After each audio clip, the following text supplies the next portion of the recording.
present, I'm doing my PhD in tripology. So the thing, I develop coatings with microwave processing as well as using thermal spray. So we usually work on post processing of thermal spray also over here. Like post processing, I carried out using vacuum annealing and microwave annealing. Can you speak a little bit slow, please? Yeah.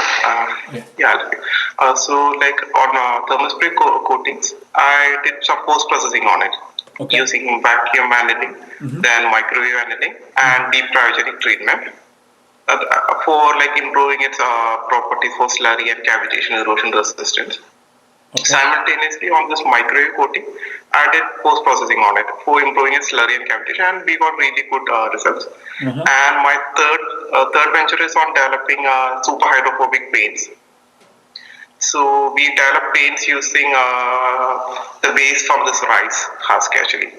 So actually, we have an issue of air pollution over here because of burning of agriculture waste. So what we did is we collected the waste from the paddy field and we processed it and extracted nanosilica particles, and we developed super hydrophobic coatings based on that.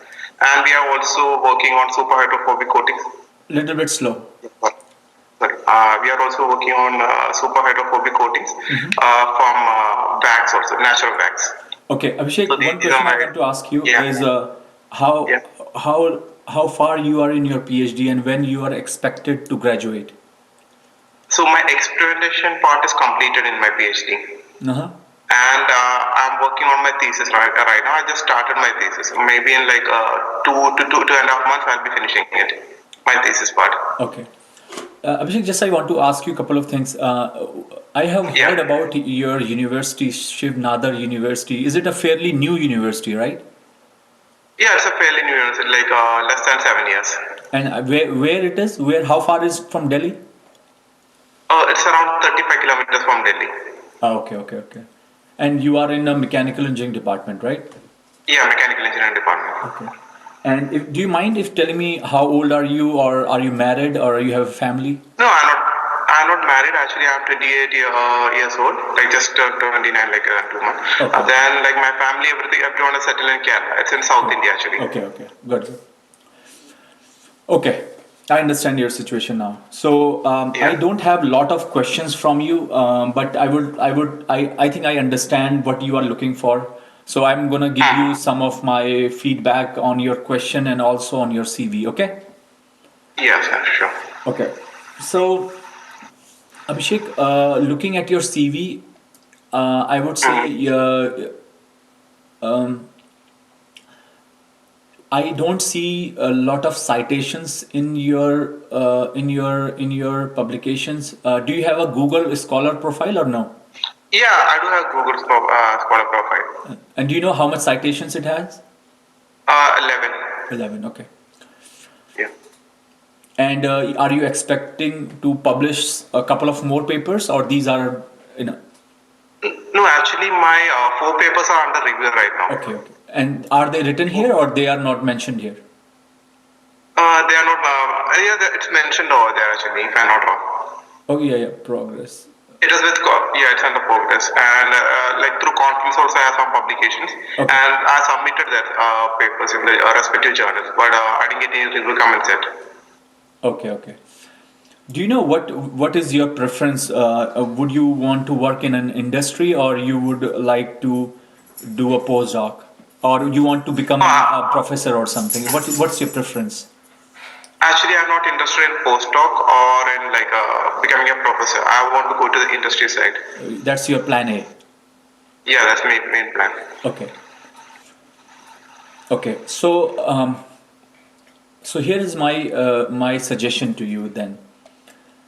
So I would say that based on your CV, I would say what you need to do here is you need to for industry purposes you need to shorten your CV a little bit, maybe 2 pages. I would also suggest you to include some of the accomplishments that you have done in your master's and in your PhD. Add those as an accomplishments. Okay. Yeah, sure. Make sure that the publications you write, they have there is a link for Google Scholar profile. Sometimes it's good. Mm-hmm. Mm-hmm. I have very limited experience actually in the industry jobs in India. For you to find an industry job outside India would be difficult. Okay. Maybe not in Gulf countries. That's a different situation. But Mm-hmm. finding a job in US would be extremely difficult. Mm-hmm. Almost, I would say almost no, because of the visa problem. Um, Mm-hmm. I would say the similar situation in Europe, Mm-hmm. and so more so Canada also, because there are a lot of students here who have graduated from here, and they some of them are Mm-hmm. also looking for jobs. Yeah. So I think your best chance to find a job in an industry would be India or Gulf countries, because I know a lot of Yeah. Sure. students from Kerala, they go to Gulf countries to do work. Mm-hmm. I don't know about the situation there right now. What's going on? That you have to find it out. I don't know much. Yeah. Sure. And I also know that in India right now the unemployment rate is pretty high. The situation is not that great. So I cannot comment on that. But I will also Yeah. suggest you to have a plan B in your mind. Yeah. Plan B is the academia side. That's obviously my plan B. Yeah, yeah. So So postdoc, I got an offer, but I actually not. It's not my passion actually. Postdoc, research side. So that's why I'm keeping it pending right at the right moment. right, right, right. Mm. But if you, I would say, if you are looking for a industry job, what can help you, Mm. which I don't see in your CV, is have some certification. I mean, Mm. in your question, you mentioned that you are interested in sales and marketing, right? Mm. I would say if that is the case, Mm. if this is you what you want to do, because there are jobs in technical sales, there are Yeah, jobs, technical sales. technical Yeah. sales, right? So I would suggest you, if that is your choice, have do some certification. Okay. Like. You can do certification on quality and inspection. That Mm. might be a good thing to do. There are Mm. certification available right there. You might want to do certification on machine learning, for example. Mm. That might be helpful, because Mm. those will be added benefit for your CV to find a job in the area of sales and marketing. Mm. One of the other certification I suggest, if this is what you want to do, is a PMP certification. Mm. That's very valuable. You can also do a certification on Six Sigma. That will be very Mm. helpful. Mm. So those would help you to find a job much easily Okay. in industry. So which I see is missing on your CV. For Mm. in your particular case, I can also suggest you, if that's what you want to do, it's not a bad idea to do an MBA. Mm. If sales and marketing is your interest, because Like MBA. yeah, I So don't. yeah, actually, I was planning for MBA. The thing is that there are some legal issues over here. Once you are enrolled as a full PhD candidate over here with funding, I can't go for a second degree simultaneously. Can you speak slow? I can't hear you again. So I'm enrolled as a full time PhD student here. Uh-huh. That too with my own funding. So there's a legal clause that I can't go for a second degree at the same time. Yeah, yeah. That you have to do after that, not now. Yeah. Yeah. Mm-hmm. So as I said, or you can do the MBA, part-time MBA also when you are in a job.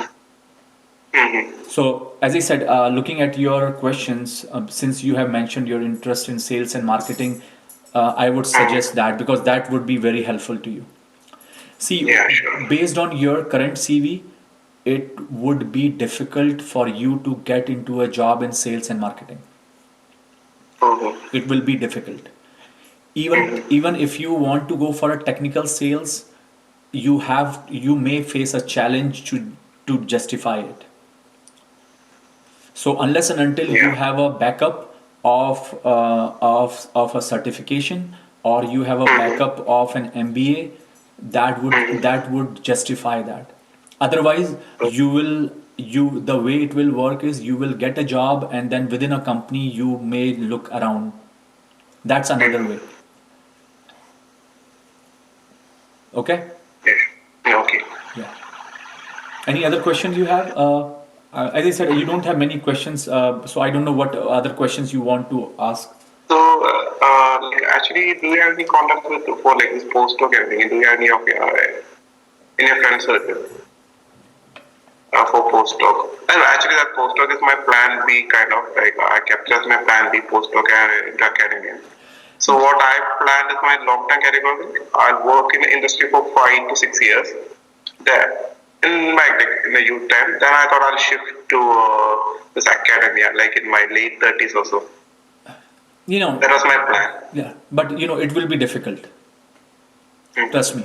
Once you are in an industry, switching to academics would be very difficult, Mhm. and vice versa. Mhm. Because your nature of the job changes and the way academics look at a person's profile is a very different way than an industry looks at it, especially in India. Mhm. If you are in a R&D in a really good company, let's say you are a material scientist in General Motors and you are doing great job in you know, making some material for turbine blades or something. I would say still there is a chance, but I have not heard that in India. They usually like people who are PhDs and postdocs and doing some fundamental research. Applied work is not that appreciated in India. In US, it's still okay. US, I have seen that happen. It's very common, but I don't. I have not heard that in India. It's very unless and until you know, you have a strong backup by your advisor or something. It will be extremely difficult. So So, make sure that don't have any fallacy in your brain. Do what you would like to do. mhm. Yeah. Yeah, sure. Yeah. I mean, the thing is that I always tell students it's good to have plan A, plan B, but as I said, looking at your email, it looks to me you really want to do this particular role. You want that. So in your case, I would strongly suggest. And you know, the other thing is that I don't know about this particular university, and I will be very candid to you. You will be competing with students who are PhDs from ISCs and IITs, and Mhm. you know, it becomes difficult for other student to get a faculty position in a good university in India. Yeah, I understand. Yeah, so I would say just, you know, you should know, don't have any false imagination in your mind. You should be clear what you want to do, what you like to do, what is the best possible scenario. You know, as I said, if I look at your CV, I will say that you may have a good chance finding a job in Gulf countries in industry. I think you may have a good chance. I don't know you if you have someone in there because I've heard that people go to Gulf countries, they stay there for 3 4 months, and then they can look for a job. So I will do that. Yeah. So I think I see you have a good chance of getting a job there. Industry jobs in India for you could is also a good chance, but looking at your CV right now, it will be extremely difficult, I think, for you to get a faculty job in a really good university in India. You may get a job in a private university in somewhere, but that would be your choice actually. Yeah, sure. Yeah. So I was thinking like if I'm not able to get into an industry job, like I got actually a good postdoc offer. Yeah. So after my like seeing my work in the super hydrophobic coating and all thing, so we got even a patent, like a patent, and we applied for one more patent actually. It's not granted it. Okay. So based on that, like in a conference I met a prof, he actually offered me postdoc. So I was thinking like to go or not to go, like Is it is it postdoc. Again, it is it in India or is it outside India? no, it's in actually in France. Okay. I would say, you know, let me tell you, if you get into a postdoc in a good university under a good professor in Europe or UK, wherever you want, I would say that for you to come back to India and become a faculty at a good university, the chances will be very high. Yes, then I would look at your CV in a different way. Though you will have to publish a lot and everything, but I will say, like for example, and the reason I asked you about your university, because I heard your university is a private university, but is one of the best private universities in India. Yeah, it's one of the best. Yeah, so for if you do a postdoc, let's say, and you come back, for you to become a faculty in a IIT or in a private university in India, a good private university in India would be very high. So